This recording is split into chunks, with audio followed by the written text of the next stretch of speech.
Maturity వచ్చిన తర్వాత 5 party ఉంటారు. కానీ వైఎస్ రాజశేఖర కుటుంబంలో వచ్చిన సంక్షోభం చాలా విచారించదగ్గ విషయం నేను భావిస్తూ ఉన్నాను. ఆయన నాకు మంచి మిత్రుడు. వైఎస్ రాజశేఖర చాలా మంచి మిత్రుడు. అది చాలా కోపం ఉండదు. కానీ నాకైతే మాత్రం Rajasekhar gem of the personality politics. వారి కుటుంబంలో ఉన్నవాళ్ళు ఒకే పార్టీ ఉండాల్సిన పని లేదు. కూతురు ఇంకో పార్టీ చేరచ్చు, కొడుకు ఇంకో పార్టీ చేరచ్చు, వాళ్ళ అమ్మ ఇంకో పార్టీ చేరచ్చు. కానీ రాజకీయాలు మాట్లాడుకోవడం మంచిది. మీరు ఏ రాజకీయ పార్టీ చేరారో ఆ రాజకీయ పార్టీ గురించి మాట్లాడుకోవడం తప్పేం లేదు. కానీ కుటుంబ వ్యవహారాలను తీసుకొచ్చి బజారు పడేస్తే అది కుటుంబ ఔన్నత్యానికి, కుటుంబ వ్యవస్థకి అవమానకరం. ఒక్క వైఎస్ రాజశేఖర కుటుంబానికి అవమానం కాదు.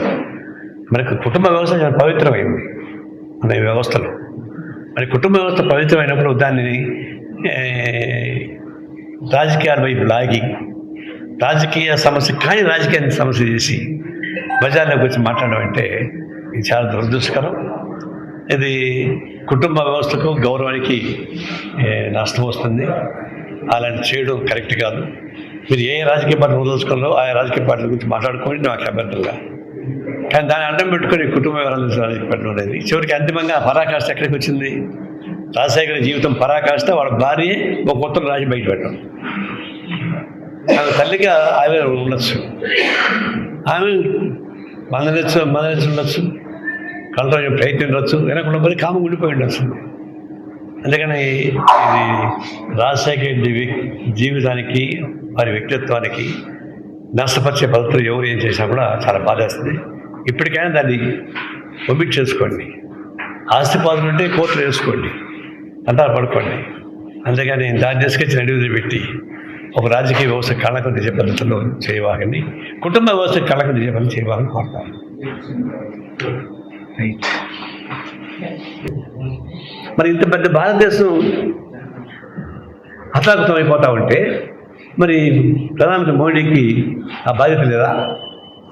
మాకేం సంబంధం, వాళ్ళు కొట్లాడుకుంటారంటే వాళ్ళే కదా కొట్లాడేది, మనం అన్యాయం అయిపోతాం. మరి ట్రంప్ ఏమో నా బెస్ట్ ఫ్రెండ్ మోడీ అంటుంటాడు.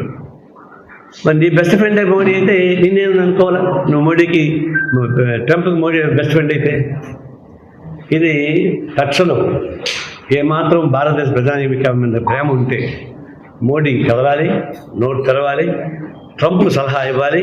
మీరు యుద్ధం ఆలోచన మానుకొని నేను ఒక మాట చెప్పగలిగితే పరిష్కారం. సెకండ్ లింక్ ఏంటి ఇక్కడ? మోడీకి రాజకీయ బలం ఎవరు? ఇప్పుడు మోడీకి రాజకీయ బలం చంద్రబాబు నాయుడే, ఇంకెవరు లేరు. నితీష్ ఉన్నాడు, ఆయన కంపెనీ జరిపోయాడు పోయి. నితీష్ మాట్లాడాడు. నితీష్ ఏమైనా మాట్లాడితే మనకి ఇవ్వాల్సిన పని వాడికి సెంట్రల్, కాబట్టి ఆయనే మాట్లాడాడు, అయిపోయింది. ఇప్పుడు చంద్రబాబు ఒక్కడే ఇండిపెండెంట్గా ఉంటూ మోడీని అడగలిగిన శక్తి ఉండేవాడు మన ముఖ్యమంత్రి. ఎందుకంటే ఆయనేమి పదవి ఇప్పటికే ఆశ తెలియదు, మళ్ళీ ఏమైనా తెలియదు నాకు. మరి ఇంతమంది భారతదేశం అన్యాయం జరుగుతూ ఉంది, ఆంధ్రదేశానికి అన్యాయం జరుగుతుంది. మన వాళ్ళు ఎక్కువ మంది గల్ఫ్ కంట్రీలో ఉన్నారు.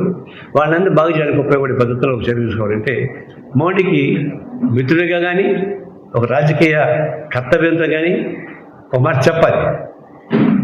తప్పనిసరిగా ప్రధానమంత్రి పట్టించుకోవాలి, మోడీ ఆగడాలను ఆపాలి, యుద్ధం ఆపని చెప్పేసి చెప్పాలని చెప్పేసి నా కోరిక, నా డిమాండ్ కూడా. ఇప్పటికే హైదరాబాద్లో మేము ఆల్ పార్టీస్ కలిపి ఈ నెల 29వ తేదీ నో వార్, యుద్ధం వద్దు దాని మీద వేలాది మంది ప్రదర్శన చేయబోతున్నాం. చార్మినార్ నుంచి ఎగ్జిబిషన్ గ్రౌండ్ దాకా అన్ని రాజకీయ పార్టీలు కలిసి పెద్ద ఆందోళన చేయబోతున్నాం. ఇక్కడ కూడా అన్ని చోట్ల చేస్తూ ఉన్నారు.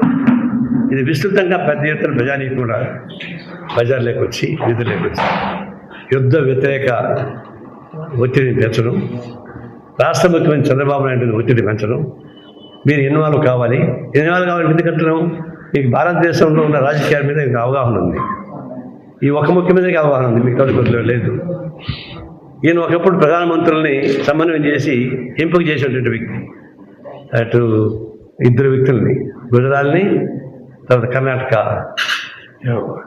దేవగౌడ. కాబట్టి మీకు ఆలోచన ఉంది, అవగాహన ఉంది, చేయడానికి కావాల్సిన శక్తి ఉంది, యుక్తి ఉంది, బలం ఉంది ముఖ్యమంత్రి కాబట్టి. తక్షణం ఈయన ఇన్వాల్వ్ కావాలని చెప్పేసి నేను కోరుతున్నాను. నిన్న పవిత్ర దేవస్థానం తిరుమల దేవస్థానం పోయి వెళ్ళొచ్చాడు. అదే పవిత్రమైంది ఆయన నమ్మాడు. అందరూ నేనేం దాన్ని డిస్ప్యూట్ చేయడం లేదు. ఆ పవిత్ర ఆలయానికి కళంకం వచ్చింది కదా, దాన్ని శుద్ధి చేసి వస్తాడు అనుకున్నాను నేను. శుద్ధి చేసి వస్తాడేమో, భక్తులు కోట్లాది భక్తులకి ఆనందపడతారనుకున్నా. కానీ శుద్ధి చేయకపోగా అశుద్ధమైనటువంటి వ్యక్తి కూడా పెట్టుకుని దిగుతుంటే దేవుడు పారిపోతాడు. ఇంకా మేము ఒకటే చెప్పాం, తప్పు చేసినా లేదా అనవసరం. ఒక పవిత్ర దేవస్థానానికి అధిపతిగా ఉన్న వాడి పైన అటెండ్ వస్తే తక్షణం రిలీవ్ అయ్యి తను ప్రూవ్ చేసుకుని ఆ కళంకం పెట్టుకొని దేవుడు ముందు పోయి పట్టు వస్తే చేస్తాడు. రేపు బ్రహ్మోత్సవాలు వస్తాయి, పండుగలు వస్తాయి, వాళ్ళు దేవుడికి పోయి పట్టు వస్త్రాలు బహుకరించాలా? అది పవిత్ర హృదయంతో చేయాలా? చేయగలరా? ఎంటాడుతా ఉంది కదా నీళ్ళు రాష్ట్రాలు ఎంటాడుతా ఉన్నాయి కదా చైర్మన్కి. ఎందుకు ఆ మాత్రం దిగవయ్యా మళ్ళీ చూసుకున్నాను చెప్పలేకపోయాడు. ఎందుకు ఆ చైర్మన్ అయినా సరే నాకు ఇది వచ్చింది కాబట్టి నేను తప్పు చేయలేదు, అయినా వచ్చింది కాబట్టి నేను తప్పుకుంటున్నాను, నిజం నిరూపించడం మళ్ళీ వస్తాను చెప్పకూడదు. అమ్మ నైతికత లేదా మీకు? దేవుడిని నమ్ముకొని బతుకుతున్నారా మీరు? దేవుడిని నమ్ముకొని బతకలేదు, అమ్ముకొని బతుకుతున్నారు. ఇట్లాంటి వాళ్ళు కదా ఉండాల్సింది చైర్మన్గా. భక్తులు ఉండాలి. ఎవరు? డివోటీస్, వ్యాపారస్తులు, వడ్డీ వ్యాపారం చేసేవాళ్ళు, తర్వాత కార్పొరేట్ కంపెనీలు నడిపించేవాళ్ళు, కాంట్రాక్టర్స్, వీళ్ళు కాదు దానికి చైర్మన్ ఉండాల్సింది. డివోటీస్ ఉండాలి. ఆ డివోటీస్ పెట్టడానికి ఏర్పడే వ్యక్తి వస్తూనే ఉంటాయి. అది ఇప్పుడు తప్ప నేను చెప్పలేదు, ముందు వస్తాం. అది తిరుపతి దేవస్థానం పవిత్ర ఆలయాన్ని అది ఏదో శుద్ధి చేసి వస్తారని అనుకున్నాను ముఖ్యమంత్రి గారిని. ఆయన కుటుంబ సమేతంగా పోయాడు. శుద్ధి చేయకపోగా దాన్ని ఇంకా బలహీనపరిచేశాడు. I'm sorry for it. ఇప్పటికైనా సరే భక్తుల మనోభావాలు దెబ్బకొంటున్నారంటే దాన్ని మార్పు చేయొచ్చు. మార్పు చేయకుండా మరి మీ కారణం మీరు అనిపిస్తారు, నేను చేయగలిగే లేదు. మూడవది ఇక్కడ అది అమరజీవి పొట్టి శ్రీరాములు గారి విగ్రహం బ్రహ్మాండంగా పెట్టారు, చాలా బాగుంది. నేను కూడా దాన్ని చూస్తాను, ఇంకా చూడలేదు. అయితే దాన్ని పొట్టి శ్రీరాములు భాషా పవిత్ర రాష్ట్రాల కోసం ఆయన త్యాగం చేసి రాష్ట్ర సాధనకి ఉపయోగపడ్డాడు. తర్వాత భాషా పవిత్ర రాష్ట్రాలు వచ్చాయి భారతదేశంలో. ఆయన పవిత్రంగానే ఆశయం కోసం కనుమూశాడు. ఆయన్ని ఇప్పటికే లేటుగా గుర్తించారు. మరి ఇప్పుడు ఆంధ్రప్రదేశ్ వచ్చింది, తెలంగాణలో ఏమనుకున్నారు, మాకే సంబంధించిన వాళ్ళు కొద్ది పట్టించుకోలే. అది సెక్రటరీ ముందర బిజీ కుర్రలు వచ్చిన బొమ్మ ఉంది. ఇప్పుడు ఈయన ఇక్కడ మంచిగా చేసి చాలా పెద్ద ఎత్తున చేశాడు. కానీ ఎట్లా చేశాడు? పొట్టి శ్రీరాములు గారు నిజాయితీగా త్యాగం చేస్తే పొట్టి శ్రీరాములు బొమ్మని అంగట్లో అమ్మేస్తున్నాడు. అంటే వ్యాపారస్తులకు అప్పగిస్తారు దాన్ని. ప్రభుత్వ బాధ్యత లేదా? ప్రభుత్వమే స్వయంగా నిర్మాణం సాగించాలి, ప్రభుత్వం నిర్వహణ చేయాలి. ఇది బిజినెస్ మేము చేస్తున్నాం కదా, మనం అట్లా చేస్తున్నాం బిజినెస్, అది చేయాలి. డబ్బులు కావాలనుకుంటే డొనేషన్ కాల్ ఫర్ ది వసూలు చేసుకో.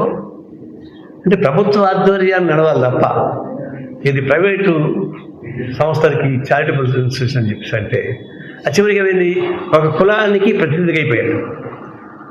పొట్టి శ్రీరాములు కులానికి ప్రాతినిధ్యం వహించి ఆయన చనిపోలే. తెలుగు మాట్లాడే ప్రజానికి ఒక రాష్ట్రం కావాలని కోరుకొని చనిపోయాడు. ఆ తెలుగు రాష్ట్రాలు తెలుగు మాట్లాడే వాళ్ళు అన్ని కులాలు ఉన్నారు, అన్ని మతాలు ఉన్నారు. దాన్ని ఒక వ్యవస్థకి అప్పగించడం అనేది ఆయన ఔన్నత్యాన్ని కించపరచడం తప్ప ఇంకోటి కాదు, ఆయన వ్యక్తిత్వాన్ని కించపరచడం తప్ప ఇంకోటి కాదు. అది కరెక్ట్ కాదు.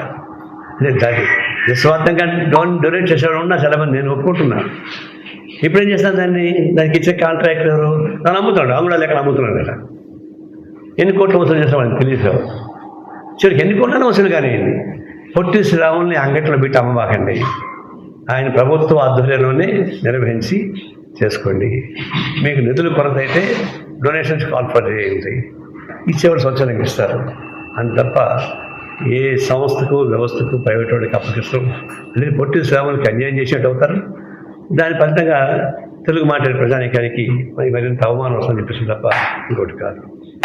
ఇది తక్షణం గుర్తించాల్సిన అవసరం ఉంది. ఇప్పుడు చివరిగా నేను చెప్పేది ఏంటంటే, అసలు నేను రాష్ట్ర మహాసభలు పిలిపిస్తున్నాను. రాష్ట్ర సిపిఐ తక్షణం ప్రత్యక్ష ఆందోళన సాగించేందుకు ఈ యుద్ధ వ్యతిరేక ఉద్యమం నో వార్, యుద్ధం వద్దు, ఆ స్లోగన్ పైన ఉద్యమించాల్సిన అవసరం చెప్పేసి నేను విజ్ఞప్తి చేస్తాను. ఏమా 29వ తేదీ ఉదయం 11 గంటలకి చార్మినార్ నుంచి ఎగ్జిబిషన్ గ్రౌండ్ దాకా.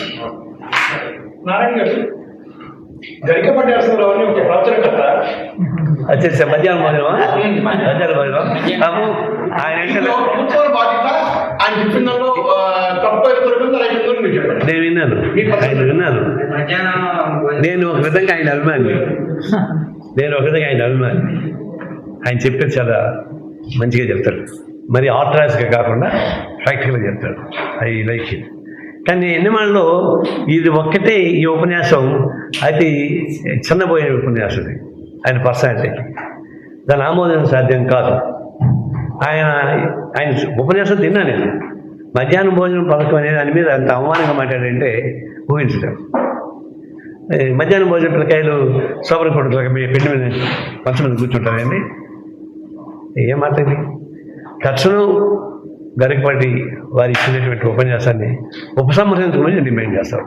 ఒకే కుటుంబంలో ఉన్న వాళ్ళు భార్యాభర్తలు కావచ్చు, అన్నదమ్ములు కావచ్చు, వాళ్ళు ఒకే పార్టీ ఉండాల్సిన అవసరం లేదు. వాళ్ళ ఇష్టం. మెచ్యూరిటీ వచ్చిన తర్వాత 5 పార్టీ ఉంటారు. కానీ వైఎస్ రాజశేఖర కుటుంబంలో వచ్చిన సంక్షోభం చాలా విచారించదగ్గ విషయం నేను భావిస్తూ ఉన్నాను. ఆయన నాకు మంచి మిత్రుడు. వైఎస్ రాజశేఖర చాలా మంచి మిత్రుడు. అది చాలా పోకుండా నాకైతే మాత్రం రాజశేఖర్ జమ్ ఆఫ్ ది పర్సనాలిటీ పాలిటిక్స్. వారి కుటుంబంలో ఉన్నవాళ్ళు ఒకే పార్టీ ఉండాల్సిన పని లేదు. కూతురు ఇంకో పార్టీ చేరచ్చు, కొడుకు ఇంకో పార్టీ చేరచ్చు, వాళ్ళ అమ్మ ఇంకో పార్టీ చేరచ్చు. కానీ రాజకీయాలు మాట్లాడుకోవడం మంచిది. మీరు ఏ రాజకీయ పార్టీ చేరారో ఆ రాజకీయ పార్టీ గురించి మాట్లాడుకోవడం తప్పేం లేదు. కానీ కుటుంబ వ్యవహారాలను తీసుకొచ్చి బజారు పడేస్తే అది కుటుంబ ఔన్నత్యానికి, కుటుంబ వ్యవస్థకి అవమానకరం. ఒక్క వైఎస్ రాజశేఖర కుటుంబానికి అవమానం కాదు. మనకు కుటుంబ వ్యవస్థ చాలా పవిత్రమైంది మన వ్యవస్థలో. మరి కుటుంబ వ్యవస్థ పవిత్రమైనప్పుడు దాన్ని రాజకీయాల వైపు లాగి రాజకీయ సమస్య కానీ రాజకీయాన్ని సమస్య చేసి బజార్లోకి వచ్చి మాట్లాడడం అంటే ఇది చాలా దురదృష్టకరం. ఇది కుటుంబ వ్యవస్థకు, గౌరవానికి నష్టం వస్తుంది. అలాంటి చేయడం కరెక్ట్ కాదు. మీరు ఏ రాజకీయ పార్టీ వదలుచుకున్నారో ఆ రాజకీయ పార్టీల గురించి మాట్లాడుకోండి, నాకు అభ్యంతరంగా. కానీ దాన్ని అడ్డం పెట్టుకుని కుటుంబ వివరాలు రాజకీయ పార్టీ ఉండేది. చివరికి అంతిమంగా పరాకాష్ఠ ఎక్కడికి వచ్చింది? రాజశేఖర జీవితం పరాకాష్ఠ. వాళ్ళ భార్య ఒక కొత్త రాజు బయట పెట్టడం. ఆమె తల్లిగా ఆమె ఉండొచ్చు, ఆమె మందలించు ఉండొచ్చు, కంట్రోల్ ప్రయత్నించవచ్చు, వెనకుండా పోయి కామ ఉండిపోయి ఉండొచ్చు.